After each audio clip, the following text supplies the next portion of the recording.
Il s'agit évidemment pour nous de reconstruire un projet européen. Moi j'espère qu'on construira bien sûr notre Europe à nous. La construction d'un nouveau grand compromis européen, d'un New Deal européen que j'appelle de mes vœux. Moi je défendrai un projet européen renouvelé. Nous on est pour l'Europe, nous c'est construire une Europe des peuples. C'est pour ça que je refuse cette Europe-là et que je pense que l'Europe est à rebâtir. Le point de départ et le point d'arrivée d'un nouveau projet européen, c'est la convergence sociale. D'abord, je n'organise pas de Frexit. Moi, je vais fonctionner en type Europe des nations. Mon objectif, si je suis élu, c'est d'engager une négociation avec l'Union européenne. Donc un Frexit? Non, pas du tout. Ça voudrait dire la destruction de l'Europe. La renégociation. Et c'est la raison pour laquelle je propose, à la différence de tous les autres candidats qui tiennent des propos critiques sur l'Europe, c'est exact. Mais eux, ils proposent toujours de renégocier les traités, une autre Europe, ils ont tous ça à la bouche. Moi, j'explique qu'on ne peut pas avoir une autre Europe, parce que pour changer les traités, il faut l'unanimité des États membres. Or, nous n'aurons jamais l'unanimité des gouvernements et encore moins des peuples pour remettre en cause des compromis qui ont 60 ans d'âge, et on voudrait remettre en cause ces compromis au seul bénéfice de la France. Donc je dis que ce qu'il faut faire, eh bien, c'est sortir de l'Union européenne, de l'euro et de l'OTAN.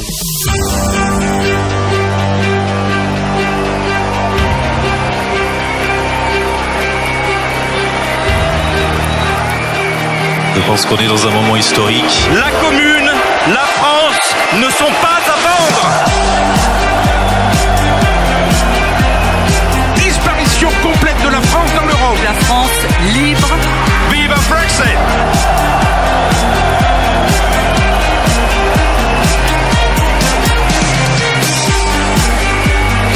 Le Frexit serait une révolution française des temps modernes.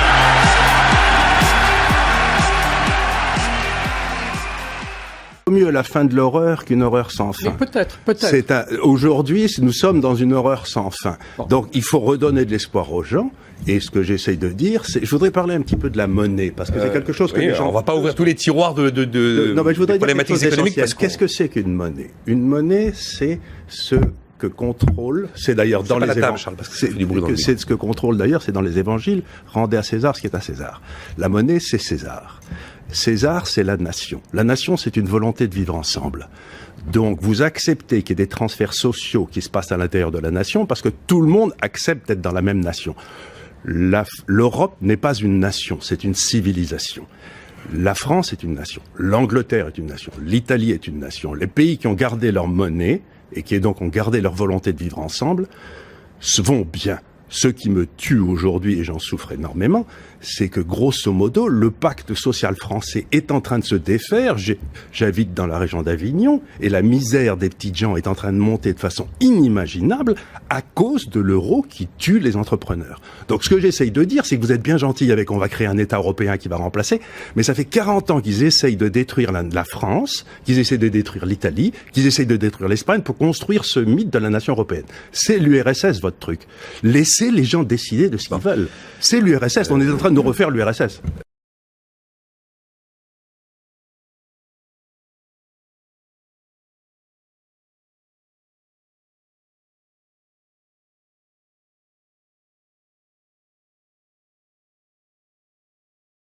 It is really puzzling to me that having just buried one monster, the Soviet Union, another remarkably similar one, the European Union, is being built. Exactly what is the European Union? Perhaps by examining the Soviet version, we can get the answer. The Soviet Union was governed by 15 unelected people who appointed each other and who were not accountable to anyone. The European Union is governed by 24 people who appoint each other, meet in secret, and are not accountable to anyone, and whom we cannot sack. One might say that the EU has an elected parliament. Well, the Soviet Union had a parliament of a sort too, the Supreme Soviet, which just rubber-stamped the Politburo decisions. Pretty much like the European Parliament does, where speaking time in the chamber is limited within each group and often amounts to 1 minute per speaker. In the EU, There are hundreds of thousands of bureaucrats with their huge salaries, their staff, servants, bonuses and privileges, their lifelong immunity from prosecution, which is simply shuffled from one position to another, no matter what they do or fail to do. Is this not exactly like the Soviet regime? The Soviet Union was created by coercion and very often with a military occupation. The European Union is being created admittedly not by armed force, but by coercion and economic bullying. In order to continue to exist, the Soviet Union spread itself further and further. The moment it stopped spreading, it started collapsing. And I suspect the same is true of the European Union. We were told that the purpose of the Soviet Union was to create a new historic entity, the Soviet people, and that we must forget our nationalities, our ethnic traditions and customs. The same seems to be true of the European Union. They don't want you to be British or French. They want you all to be a new historic entity, European, to suppress all your national feelings and live as a multinational community. After 73 years, the same system in the Soviet Union resulted in more ethnic conflict than anywhere in the world. In the Soviet Union, one of the grand purposes was the destruction of the nation state.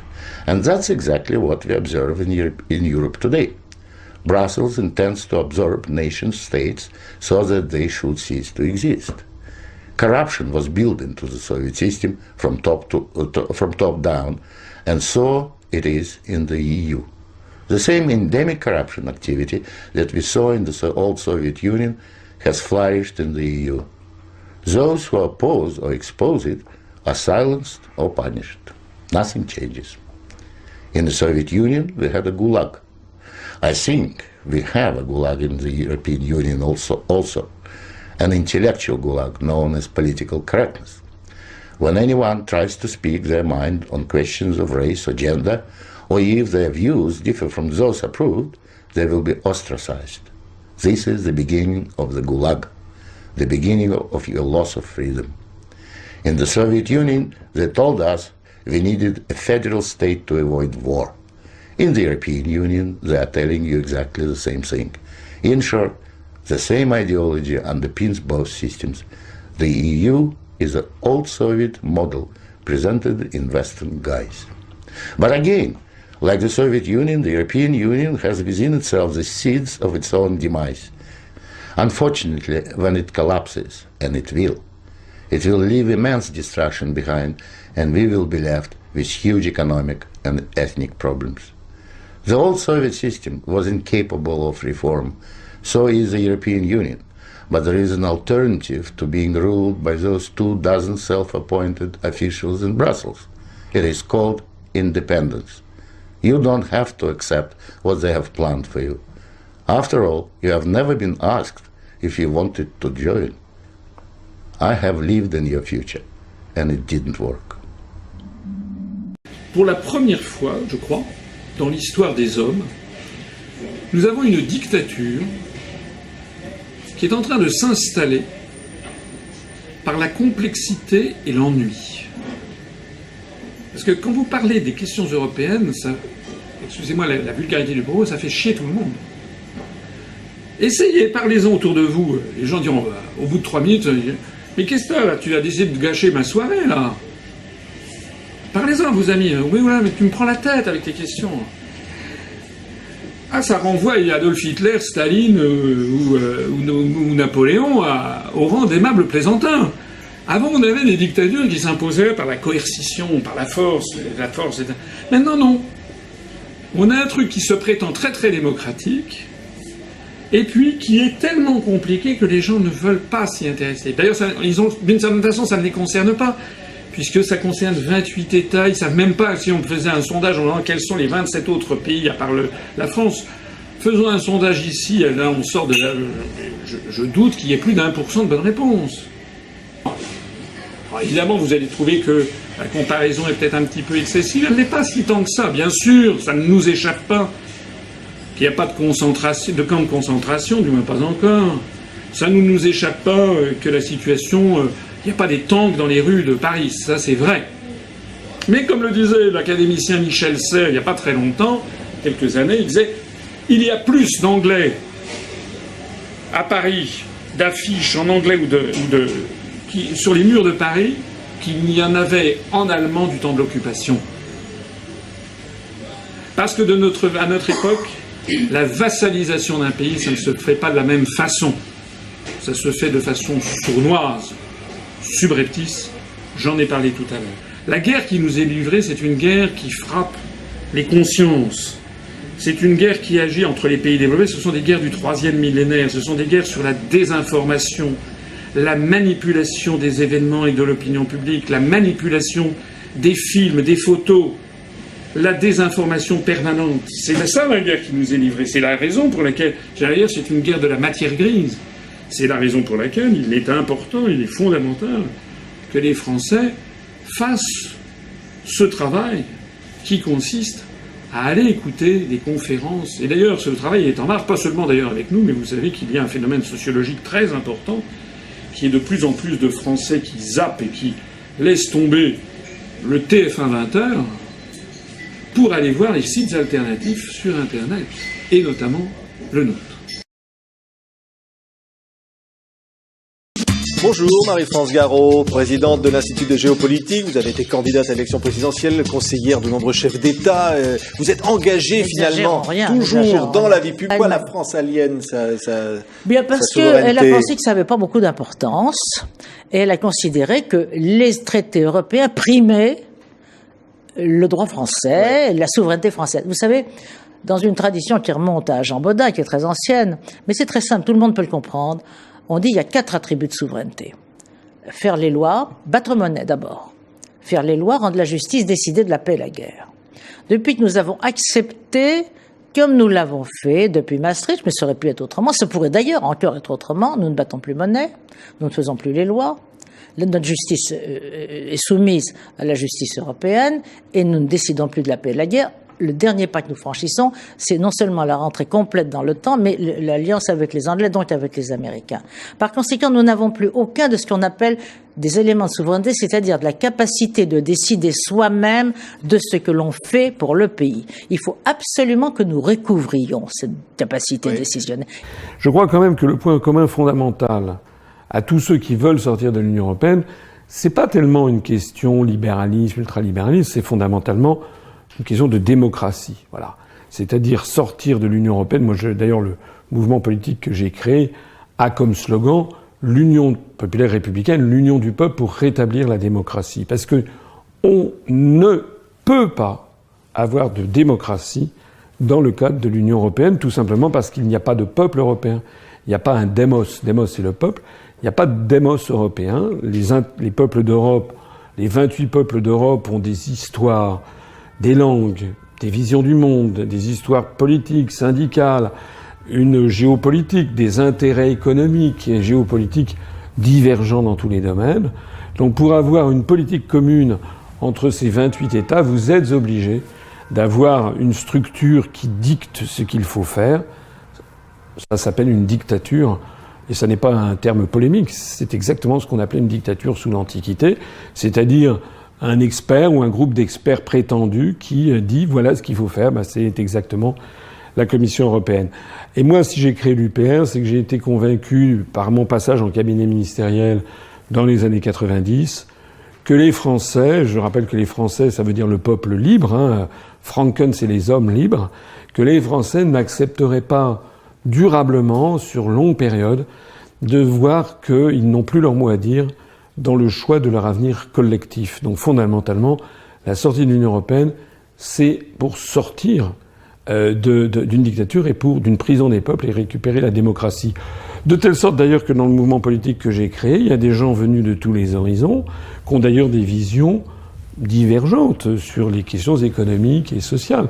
D'ailleurs, je connais des libéraux, des vrais libéraux, qui sont contre l'Union européenne, au motif que c'est une espèce de super-État, une espèce de Moloch, vous savez, de super-État qui coûte extrêmement cher, qui développe au niveau continental des phénomènes bureaucratiques et technocratiques contre lesquels ils veulent lutter. Donc on a de tout en fait, à l'UPR, on a des gens qui ont des visions totalement divergentes, mais ça doit se régler au niveau national, et c'est le choix que doit faire un peuple sur son avenir collectif. Ce diagnostic d'une Europe, vous dites dictatoriale, technocratique, c'est également le diagnostic d'autres partis politiques, et notamment par exemple du Front National ou de Jean-Luc Mélenchon. Pourquoi vous n'êtes pas d'accord avec eux sur un diagnostic que pourtant ils partagent au moins sur certains points? S'agissant du Front National et du Front de gauche, d'abord, ils mélangent cette question qui, à mon avis, est une question fondamentale, c'est la question de l'indépendance nationale, de la souveraineté nationale, la souveraineté d'un peuple. Il n'y a pas plus important. Donc on ne peut pas mélanger une question comme ça qui surplombe toutes les autres avec des questions qui sont extrêmement partisanes, avec d'un côté le Front National qui a des prises de position très droitières, pas forcément uniquement dans le discours, mais dans les adhérents qui sont avec ce mouvement politique, des positions très anti-immigrés, des positions, etc., ils ont le droit, hein, mais ce sont des positions qui les coupent d'une majorité de la population. Pareil au Front de gauche. Le Front de gauche développe une vision sur... Ils ont fait alliance, M. Mélenchon est quand même le candidat du Parti communiste français. Ils ont le droit, mais ça les coupe aussi d'une grande partie de la population. Et nous, on dit que tant qu'on restera dans ce système, on n'arrivera jamais à avoir un rassemblement d'une majorité de Français pour sortir de l'Union européenne. Donc la première chose que je reproche au Front de gauche et au Front National, c'est de ne pas dégager une hiérarchie de priorité, de ne pas admettre qu'il n'y a rien, je dis bien rien, de plus important que de mettre de côté nos divergences pour se focaliser sur ce qui est le plus grand dénominateur commun de tous les Français, c'est-à-dire la souveraineté et l'indépendance de la France.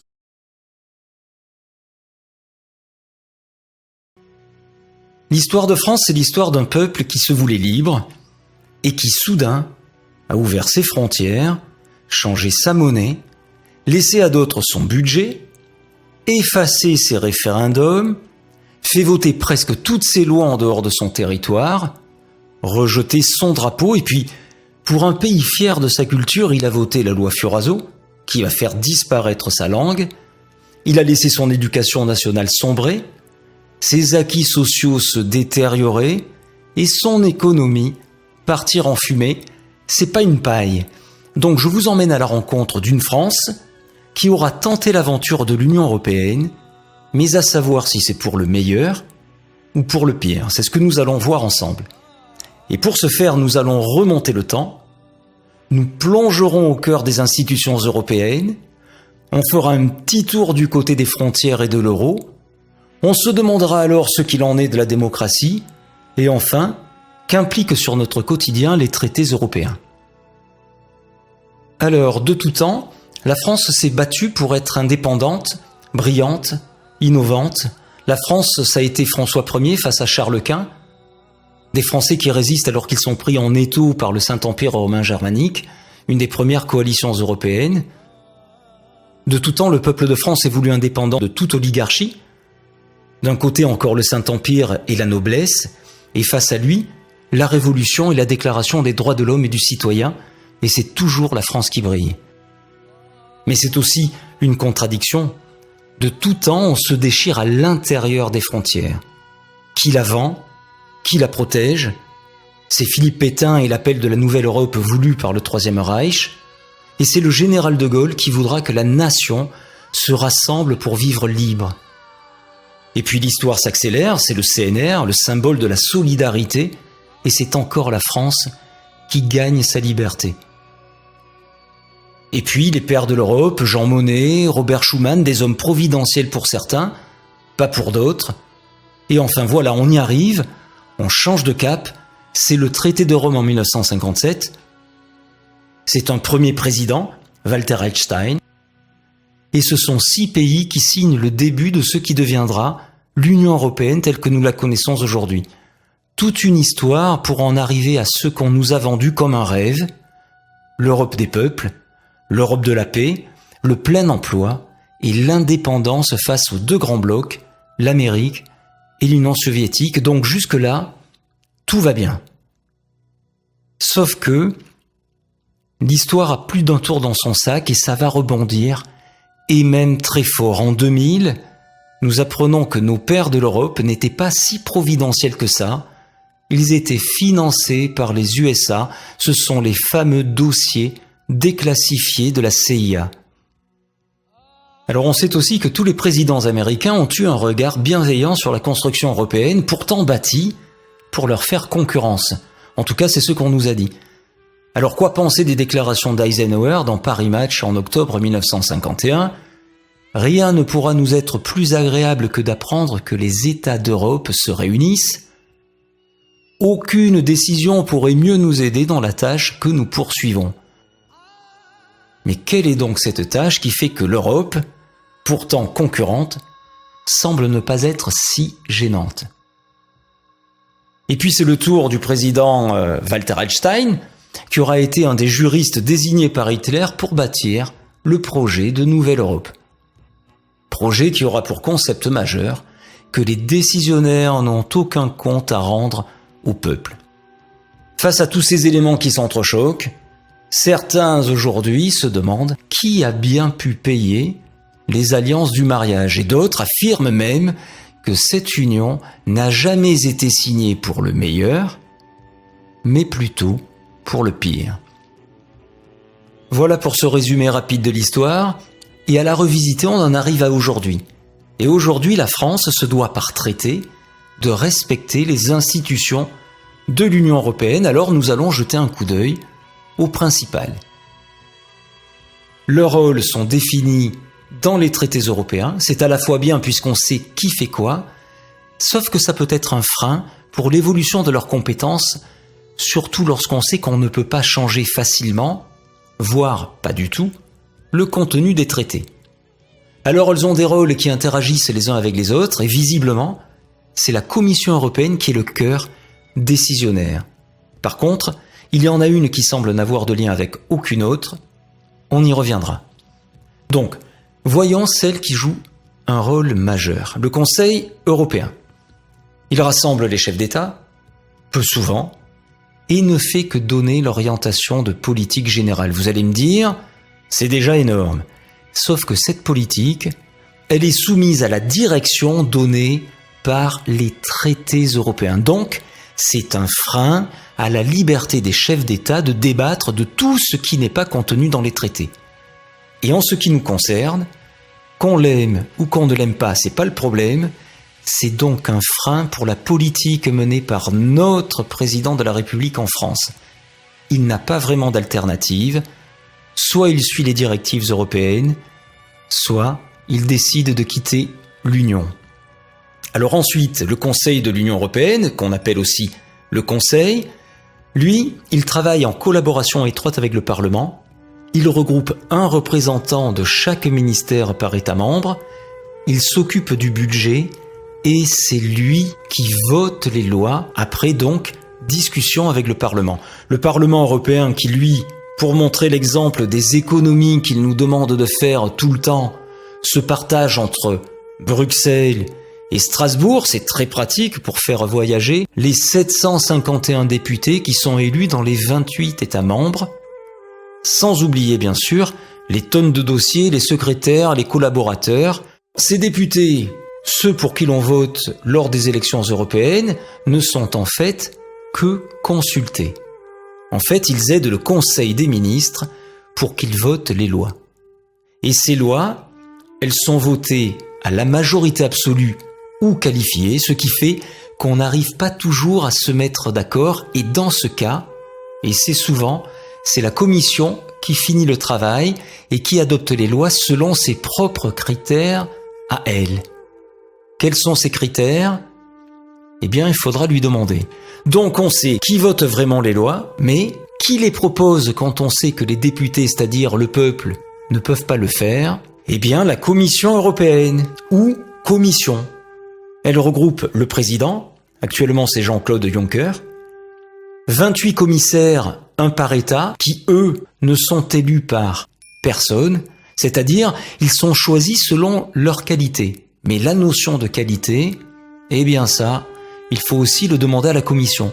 Alors son rôle, c'est faire appliquer les lois et le budget, ça c'est l'exécutif, comme en France, et puis c'est elle qui propose donc les lois Et quand on sait qu'elle a aussi un regard sur la justice et la force armée pour la sécurité de l'Union, et ça c'est loin d'être comme en France, alors c'est là qu'on est content d'être amis avec Wikipédia. Et Wikipédia nous dit: une dictature est un régime politique dans lequel une personne ou un groupe de personnes exerce tous les pouvoirs de façon absolue, sans qu'aucune loi ou institution ne les limite. Alors de là à dire que ça peut être appliqué à l'Union européenne, je vous laisse voir avec vous-même.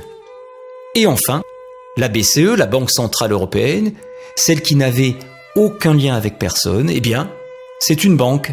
Elle reçoit l'argent de tous les pays membres, donc notre argent. Mais attention, on continue à s'accrocher, elle en fait ce qu'elle veut. Elle décide de la politique monétaire de l'Union, mais elle est totalement privée et indépendante. Et ça, c'est plutôt à mourir de rire, surtout avec l'argent des autres. Elle n'a aucun compte à rendre à personne, ni au chef d'État, ni à la Commission européenne, qui est pourtant le cœur de l'Union, ni aux Européens, ni même à la justice. Totalement en dehors de la planète. Quant à sa politique, c'est jouer contre l'inflation. L'inflation, pour faire court, plus il y en a, moins les riches sont riches. Sauf qu'en jouant avec une dose d'inflation, on peut aussi relancer la compétitivité et donc créer de l'emploi. Mais bon, vu qui est à la tête de la BCE, ancien collaborateur de Goldman Sachs, c'est pas vraiment la solution qui est choisie. Ensuite, l'Union européenne, c'est l'euro et c'est un marché sans frontières intérieures. Alors voyons ce qu'il en est pour la France. Une monnaie, en plus de son côté pratique pour échanger la valeur de son travail contre la baguette de pain qui est le travail du boulanger, c'est en fait le reflet de l'économie du pays. Les moyens de production, les salaires, la productivité, les acquis sociaux, la manière de vivre. Jusqu'en 2002, nous avions le franc. Et chaque pays souverain avait sa propre monnaie, c'était le reflet de ce qu'il était. Et ça, c'est la diversité. C'est ce qui fait qu'un Français n'est pas un Allemand ou un Italien. Et même si on nous parle de modèle allemand, eh bien c'est bon pour les Allemands. Nous, on est simplement différents. Et puis ça a du bon d'être différent. Parce que ça permet d'échanger, puis ça permet de grandir de la différence de l'autre. Alors la monnaie, plus ton économie se renforce, plus elle devient forte. Et l'inverse est pareil. Et comme des vases communicants, quand ton économie se renforce, c'est un petit peu comme si la monnaie du voisin, elle perdait de sa valeur. Alors, avec ta monnaie, tu peux acheter une tomate de ton jardin. Mais selon la force de ton économie, si tu regardes dans le jardin du voisin, tu te rends compte que tu peux en acheter plusieurs pour le même prix. Alors bien sûr que c'est tentant, mais si le voisin il vient chez toi te vendre les tomates de son jardin, eh bien les tomates de ton jardin, elles vont pourrir. Alors là, plus de commerce, plus de travail et plus d'argent. Alors pour que les tomates des uns ne deviennent pas des bombes qui vont venir détruire les tomates des autres, eh bien à l'époque on savait réguler le marché. Comme ça, chacun avait sa chance de faire du commerce. Il ne viendrait d'ailleurs pas à l'idée d'un père de faire une course à pied contre son petit garçon en partant au même niveau. Ou alors c'est un fou furieux.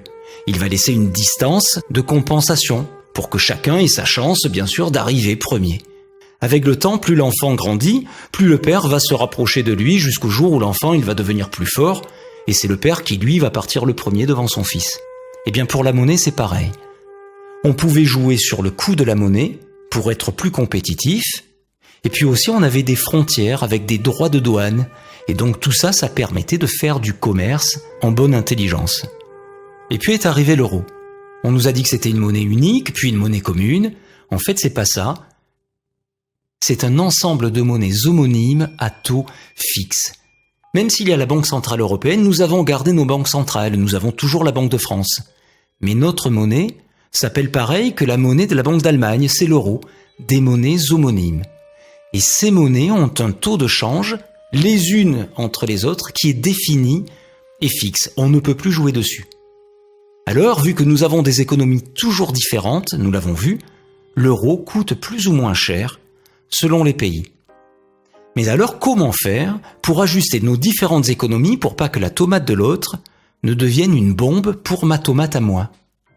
On ne peut plus ajuster le coût de la monnaie, il n'y a plus de frontières, eh bien la seule variable d'ajustement que nous laisse ce système, c'est l'humain.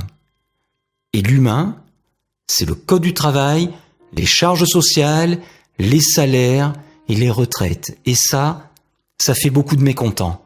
Pourtant, Jacques Attali, qui est présenté tout le temps à la télévision comme un grand économiste, disait dans les années 90, lorsque le traité de Maastricht sera appliqué, il est évident qu'il y aura une très forte croissance qui en découlera. Eh bien, voyons s'il est aussi fort que ça avec le reflet économique et social entre 2002, date de l'introduction de l'euro, et 2013.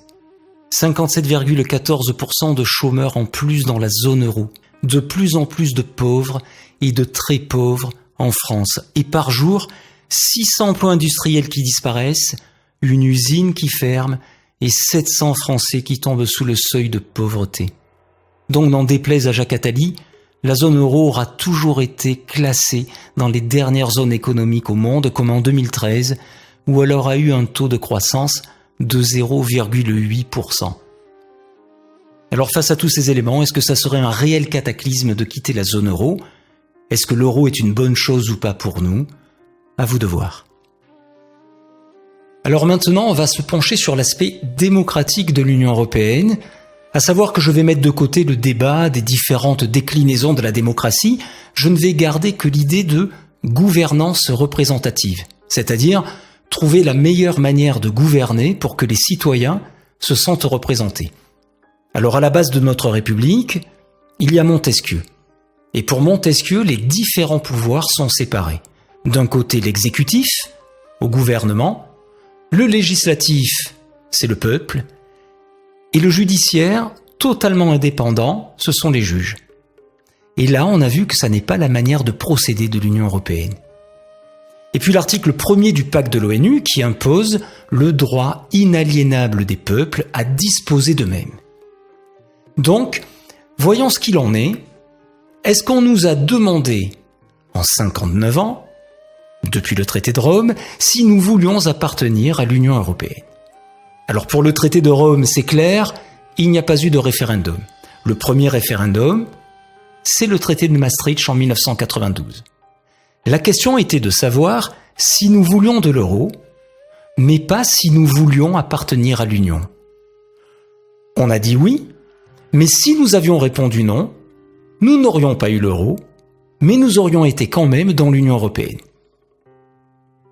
Ensuite, un second référendum, c'est en 2005, la Constitution européenne. 55% des Français disent non, mais la question n'est toujours pas « est-ce que vous voulez de l'Union européenne ?» Et puis 3 ans après, la démocratie va encore plus souffrir, c'est le traité de Lisbonne, celui qui est imposé par la majorité de nos représentants, tous partis confondus, ou presque. Le traité de Lisbonne, c'est la Constitution que l'on a rejetée, mais dont les numéros des articles ont été intervertis. Le 104 qui devient le 181 et qui devient le 123. Là non plus, on ne nous a pas demandé si nous voulions appartenir à l'Union européenne. D'ailleurs, nous y sommes toujours.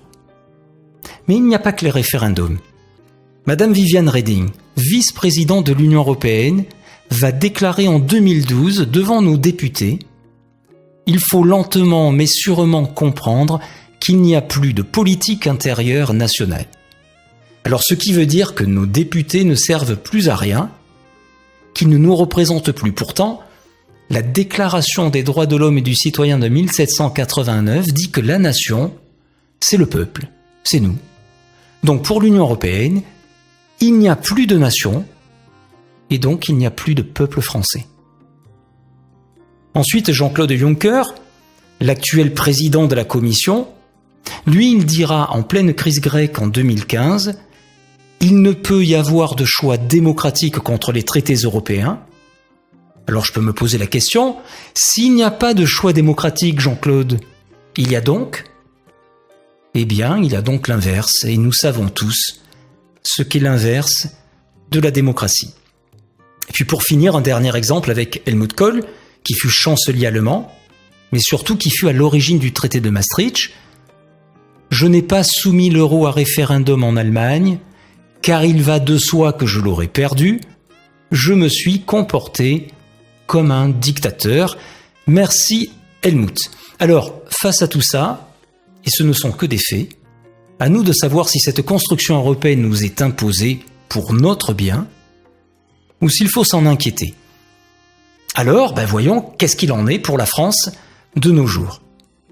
Pour ce faire, on va s'attarder un instant sur la loi NOTRe, la nouvelle organisation territoriale de la République. C'est une loi récente, elle a été appliquée en partie en janvier 2016 et c'est elle qui aura regroupé, entre autres, nos régions. Alors pour regrouper des territoires ou changer leurs frontières, jusqu'à présent il fallait s'en référer au Code général des collectivités territoriales et donc aux citoyens. Sauf que cette fois-ci, on ne nous a rien demandé. Alors pourquoi ? Il faut savoir que le dernier référendum en France s'est déroulé en avril 2013 pour regrouper le Haut-Rhin et le Bas-Rhin, un petit peu comme nos régions en 2016. Là, il n'y a que les Alsaciens qui étaient concernés et les Alsaciens ont répondu non. C'est pas bien. C'est en fait ce que disait Brecht.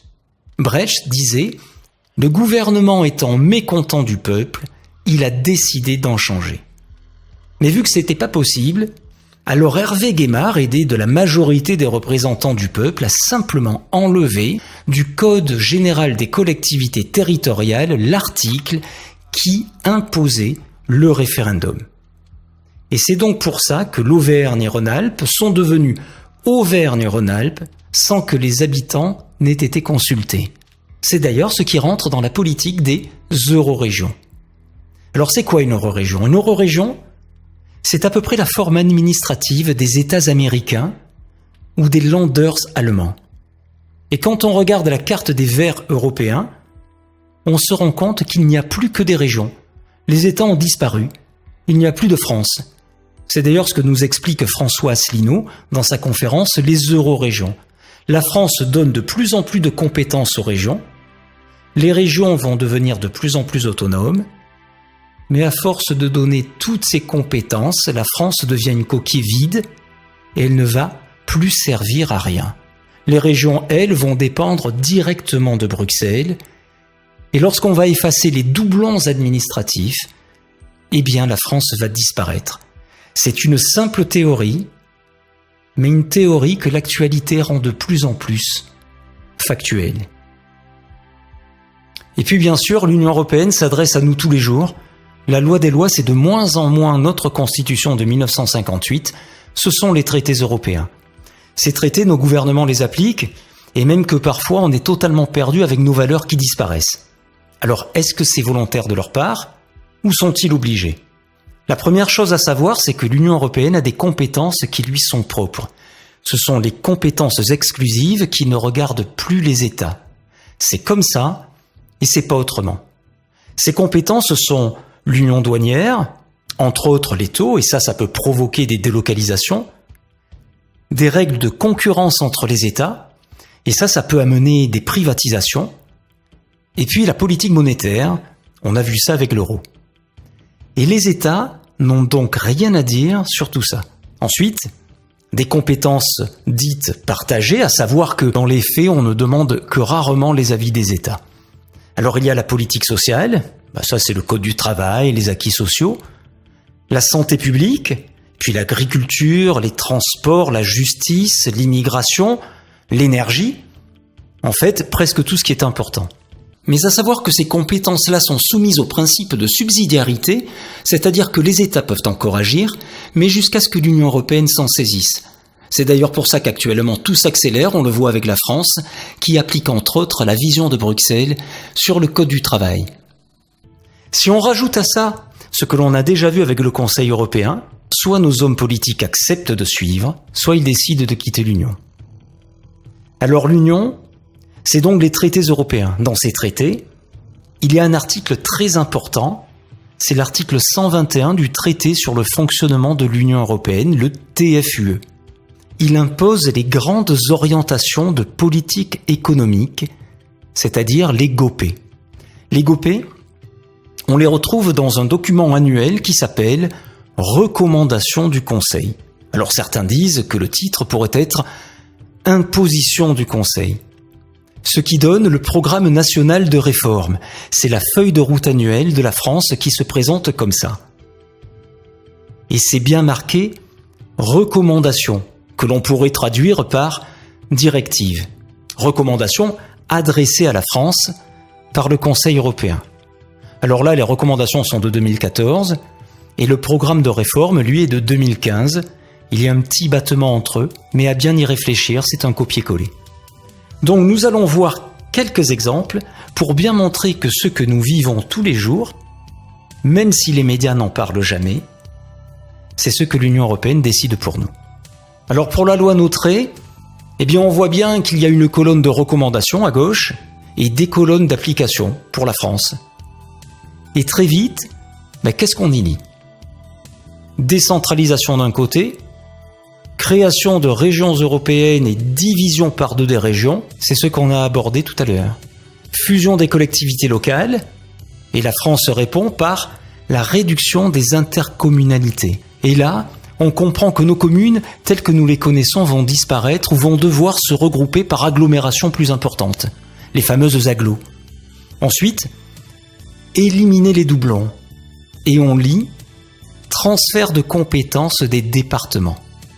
Et là, en plus des communes, ce sont les départements qui vont donner leurs compétences à la fois aux régions au-dessus et aux agglos en dessous. Et puisqu'il faut éliminer les doublons, alors les départements vont disparaître. Et c'est tout notre héritage de la Révolution française qui va partir en fumée avec les communes et les départements. Ensuite, jetons un coup d'œil sur l'agriculture. La France avait une agriculture de qualité et de terroir. Désormais, elle est soumise aux articles 33 et 39 qui imposent la productivité et le progrès technique. Eh bien, ça impose de regrouper les exploitations en exploitations gigantesques façon États-Unis, de plus en plus d'engrais, la réintroduction des farines animales et des OGM par l'Union européenne. Et lorsque la France a voulu s'y opposer, elle a payé près de 10 millions d'euros de pénalités. C'est aussi de plus en plus de normes sanitaires et administratives, mais aussi de moins en moins de protection avec l'article 32 qui favorise les échanges commerciaux, c'est-à-dire tout doit être fait à n'importe quel prix pour faire du commerce. C'est donc un choc frontal pour nos agriculteurs face à des pays à très bas coût de salaire, une réelle guerre qui leur est menée. La France était 3 millions d'exploitations agricoles dans les années 60. Aujourd'hui, les agriculteurs sont moins de 400 000. 2 agriculteurs se suicident tous les 3 jours. Et l'Union européenne qui continue des accords de libre-échange comme celui entré en vigueur en janvier 2016 avec l'Ukraine, qui a un salaire minimum 35% moins cher qu'en Chine. Une guerre qui ne fait que commencer quand on sait que le TAFTA va nous être imposé. Le TAFTA, c'est un accord de libre-échange entre les États-Unis d'Amérique et l'Union européenne où seuls les plus forts résisteront. Pour nos services publics, si je connais personne qui aime payer des impôts, nous sommes nombreux tout de même à nous dire qu'à en payer, au moins que ça finance ce qui peut nous faciliter la vie. Alors on a beau critiquer nos fonctionnaires, ou nous faire critiquer nos fonctionnaires, comme pour mieux les faire disparaître, un facteur, c'est du lien social. Surtout lorsqu'ils visitent une personne seule. Et c'est important le lien social. Nos pompiers, nos infirmières, on aurait été content de les trouver lors des attentats en France. Le train, ça relie aussi les hommes, et nos écoles, ça fait la France de demain. Alors que restera-t-il de tout ça avec l'article 106 du TFUE qui interdit aux États de financer les entreprises publiques? Si l'État ne peut plus financer les entreprises publiques, alors c'est l'annonce de la privatisation de nos services publics. On l'a vu avec l'EDF, on le voit avec la SNCF. Et si on laisse aux banques le droit de financer l'éducation de nos enfants un jour, c'est leur avenir qui sera conditionné à la rentabilité. Et la rentabilité, ça fait pas bon ménage avec la culture. Si on regarde dans le programme de réforme, on lit qu'on s'attaque aux professions réglementées. Alors ça donne les taxis Uber. Et cette ubérisation, elle risque de s'appliquer à tous les métiers, pas simplement les taxis. Tous auto-entrepreneurs. Et pourquoi pas, plus de salaire, de charges et de retraites telles que nous les connaissons. Et puis on parle de concurrence et on répond par la libéralisation des transports. La fameuse loi Macron qui n'a absolument rien inventé. On va privatiser la SNCF et mettre de plus en plus de cars sur les routes, même s'ils vont polluer bien plus. Mais des cars, surtout, qui pourront être conduits par du personnel moins qualifié que pour conduire un TGV. Et là, eh bien, ça fait appel à des travailleurs détachés. Les travailleurs détachés, ce sont des travailleurs qui viennent de loin, mais qui coûtent beaucoup moins cher qu'un travailleur français. Alors ça peut être bien de voyager pour pas cher, mais si ça met tout le monde au chômage, alors on peut se demander qui pourra encore voyager, même pas cher. Et ça prépare l'arrivée du TISA. C'est comme le TAFTA, mais en pire, entre les États-Unis, l'Union européenne, mais aussi avec une vingtaine de pays tout autour de la planète, un accord de libre-échange sur le commerce des services. C'est toute notre manière de penser les services et donc la fin de nos services publics qui est annoncée. Tout ça nous amène obligatoirement à l'emploi. La réponse le plus souvent donnée par nos hommes politiques lorsqu'ils ne savent plus quoi dire, c'est le mot mondialisation. Comme si c'était tombé du ciel et que c'était inévitable. Sauf que la mondialisation, ce n'est autre qu'un ensemble de lois qui dérégulent tout ce qui nous protégeait auparavant, mais qui, bien entendu, limitaient les profits. Donc, entre autres, les traités européens nous imposent l'article 26. L'Union européenne est un espace de libre-échange, c'est-à-dire on fait ce qu'on veut, et non faussé, c'est-à-dire que les États n'interviennent plus d'aide. L'article 32, on l'a déjà vu, pour les échanges commerciaux avec les États membres, c'est-à-dire les 28 États de l'Union européenne, mais aussi les pays tiers, c'est-à-dire tout le reste de la planète, et même la Chine. Le principal, c'est le commerce. Mais qu'en est-il des acquis sociaux et du niveau de vie des travailleurs? Mais aussi l'article 63, lui c'est le plus intéressant. Toute restriction de mouvement de capitaux est interdite. C'est-à-dire que si j'ai une usine en France, si je la vends, personne ne m'interdira de prendre l'argent pour aller construire une autre usine dans un pays comme la Pologne où le coût de travail est beaucoup moins cher. En fait, l'article 63 interdit d'interdire les délocalisations. C'est d'ailleurs l'exemple de Florange et Gandrange, les usines d'ArcelorMittal. La droite et la gauche auront eu chacun la leur, et ils nous auront tous dit qu'ils allaient se battre contre les délocalisations. Ils se sont même fait élire sur ce thème. Peut-être qu'ils avaient dû rater les cours où l'on parlait de l'article 63, ou alors ils savaient, mais alors là ils nous ont menti. Quoi qu'il en soit, les usines ont été délocalisées. Alors quand on sait tout ça, et que le SMIC de la Bulgarie est de 173 € par mois, alors pour être moderne, je dis, c'est pas lol. Ensuite, l'Union européenne vient nous parler de restrictions de retraite alors que ces articles organisent la fuite de notre industrie et de nos emplois. Et la France répond par des hausses de cotisations de retraite et d'une plus longue durée de cotisation. Alors pour créer de l'emploi, on va baisser les allocations chômage, comme si ça avait un lien, et on va faciliter les petits boulots, donc précaires. Et comme si ça ne suffisait pas pour des Français qui se paupérisent, on va s'attaquer aux prestations sociales et au remboursement de santé. La santé étant d'autre part, il faut le savoir, soumise à 2 articles des traités européens qui évoquent des impératifs de rentabilité. Alors est-ce que ça annonce la privatisation de la sécurité sociale? En tout cas, c'est une explication à la baisse des remboursements. Ensuite, très vite pour montrer que la loi s'applique bien entendu à tous les secteurs, l'immigration.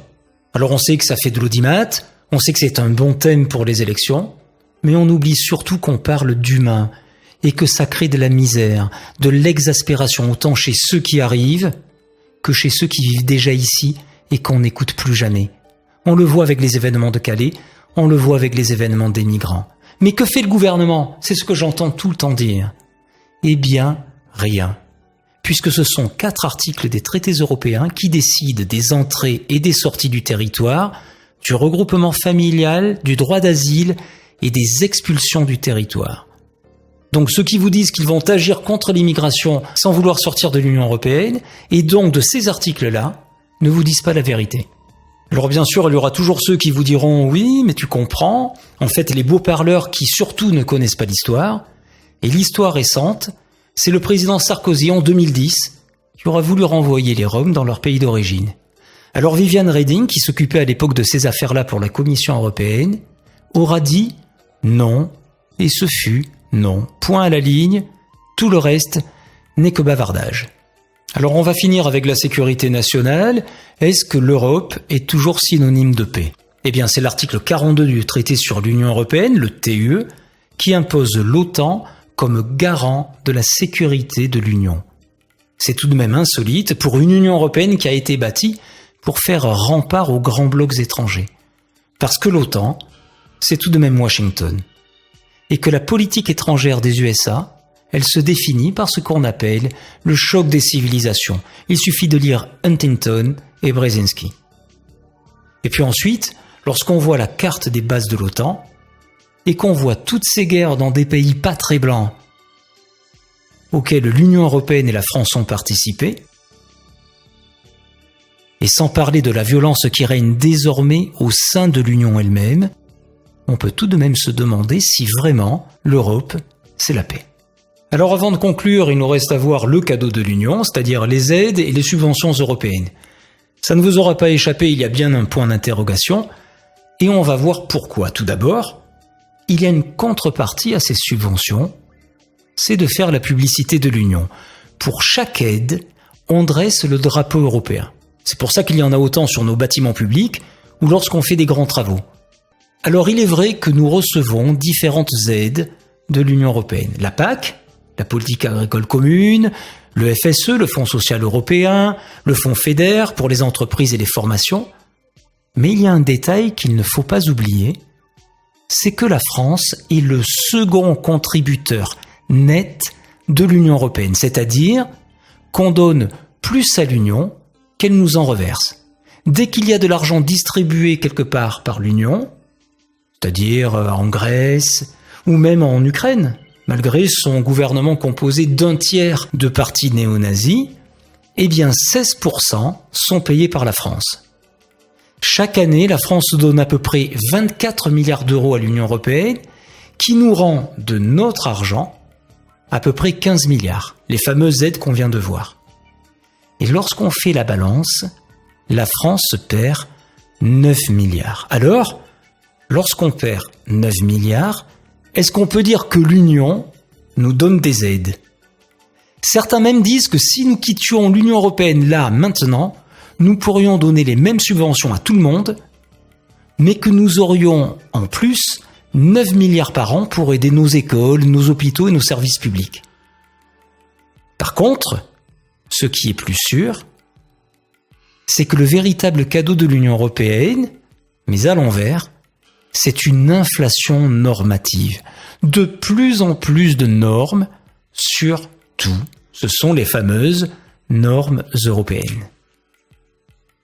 Alors pour conclure, face à tout ça, il semble y avoir de plus en plus de questionnements et de plus en plus de colère qui s'expriment.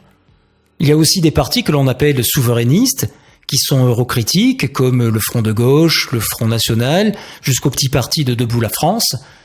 Eux, ils ne veulent pas quitter l'Union européenne, mais ils veulent la faire changer.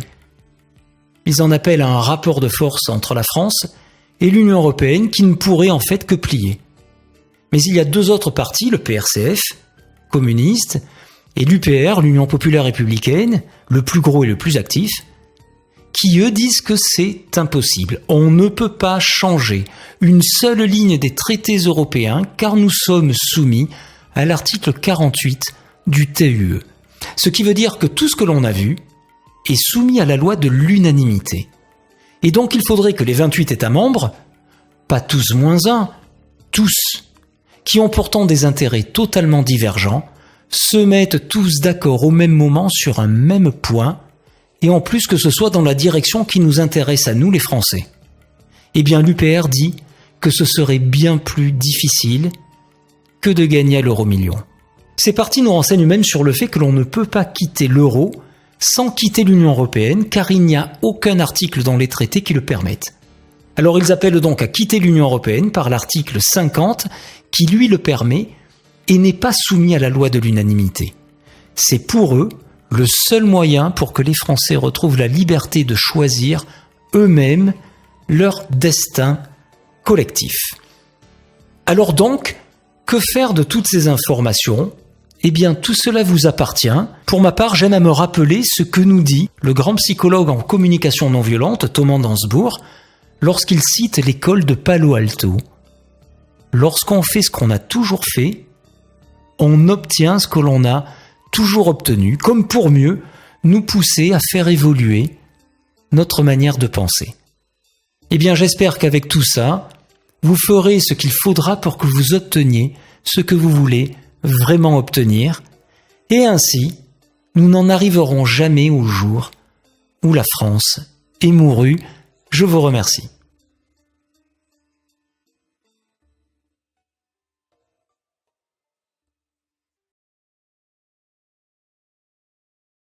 Le vrai sujet de l'élection présidentielle, c'est l'indépendance de la France. Je suis le seul candidat du Frexit. Nous n'avons pas le droit de laisser détruire la France.